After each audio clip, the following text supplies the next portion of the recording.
ഭഗവതി ക്ഷേത്രങ്ങളിൽ, പ്രത്യേകിച്ച് ഭദ്രകാളി ക്ഷേത്രങ്ങളിൽ വിശേഷപൂർവ്വം ആഘോഷിക്കുന്ന ഒരു ദിവസമാണ് മീനമാസത്തിലെ ഭരണി. മാർച്ച്, ഏപ്രിൽ മാസങ്ങളിലാണ് ഇത് ആഘോഷിക്കുന്നത്. സൂര്യൻ മീനം രാശിയിൽ പ്രവേശിക്കുന്ന ദിവസം ശ്രീ ഭദ്രകാളി അധർമ്മത്തിനു മേൽ വിജയം നേടിയതായാണ് സങ്കല്പം.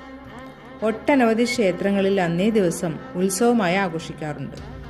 കേരളത്തിലെ ആദ്യ കാളി ക്ഷേത്രമായ കൊടുങ്ങല്ലൂർ ഭഗവതി ക്ഷേത്രത്തിൽ മീനഭരണിയോടനുബന്ധിച്ച് നടക്കുന്ന തിരുവോണം നാളിലെ കോഴിക്കല്ല് മൂടൽ, രേവതി വിളക്ക്, അശ്വതി ദിവസം കാവുതീണ്ടൽ എന്നിവ പ്രസിദ്ധമാണ്.